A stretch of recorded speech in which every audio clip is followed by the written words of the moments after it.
California remains at the very forefront of America's quest for green technology, so it's no surprise that here at the LA Auto Show we've seen the launch of a new range of electric vehicles. I've been joined by Edmunds green car expert John O'Dell to take a closer look. John, what is the big theme here in LA?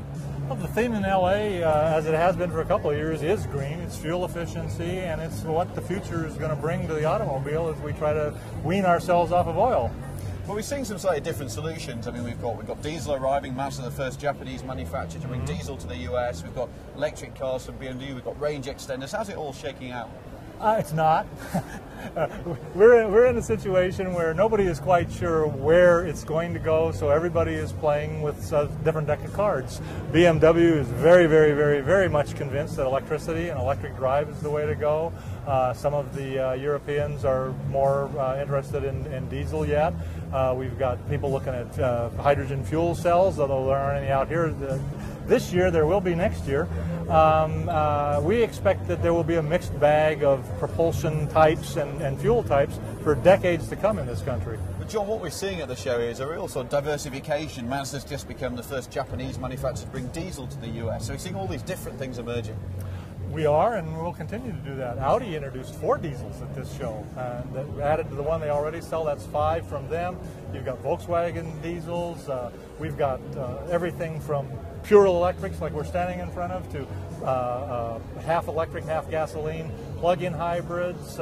We've got conventional hybrids. We've got internal combustion engine cars out here that give you 40+ miles per gallon on the highway. Right now, most of the automakers in this country are still testing the waters, and they're not going to put $1 billion into a development program. So they're going to take something that they can easily convert, or relatively easily convert, and that gives us the Fit EV, the Ford Focus EV, the Fiat E, the iMe from Mitsubishi, which is a gas car in Japan.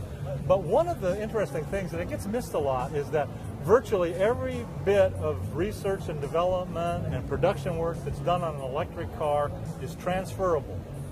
It's transferable to a fuel cell hydrogen car. It's transferable back into some of the hybrid cars, because what you're talking about is perfecting electric motors, the control systems that link electric and gasoline motors, and you're talking about batteries. And those things are all usable in other kinds of cars. So even if the battery electric car turns out to be an absolute flop and it just dies, the billions and billions of dollars that have been spent haven't been wasted. So if you were a betting man, if you had to put your house on something, in 20 years' time, what would we be driving? Well, I happen to have a natural gas pump and an electric charger in my garage, so I'm kind of covering both bases. I think in 20 years' time, we'll be driving some battery electrics, some plug-in hybrids. We'll be driving a lot of internal combustion engines. They may not be running on gasoline by then. They may be running on biofuels. But the internal combustion engine isn't going to go away.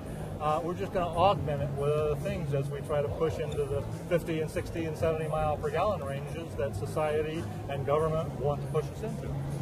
And how much do you think that, you mentioned there society and government, how much of this is about consumer pressure and how much of this is about government pressure? Right now, it's probably 70% government pressure and 30% societal. The consumer puts a lot of pressure when gasoline hits $4 a gallon. As soon as it drops below that, the consumer pressure goes away. But there are a lot of social organizations, dedicated to clean air and free breathing and a whole lot, and energy independence and other things that are pushing along with government to get us off of oil. And the car makers have taken it to heart. I think that's one of the things you can see from a show like this, is that they're doing more now than paying lip service to it. John, we also seem to be having a bit of a split between cars that look like normal cars like the Fiat 500e and the Chevy Spark EV, and then things like the BMW i3 concept, which are much more bespoke. And we'll continue to see that, but for the time being, I think most of the electric cars we're going to see, and most of the cars that are here, are conversions of existing cars. The Nissan Leaf is about as close to a bespoke mainstream EV, if you will, priced fairly right, etc., that we've got in the market right now. I like fairly right. But John, looking around the show, cars like this and the i8 behind us here, it does seem to suggest that even if we all end up driving battery-powered cars, at least we're still going to have some fun. We are indeed, and if they can all look like that, we'll have tons of fun. And we'll still be in a job. And we'll still be in a job. To find out more about green technology and how it will affect your future, visit Edmunds.com.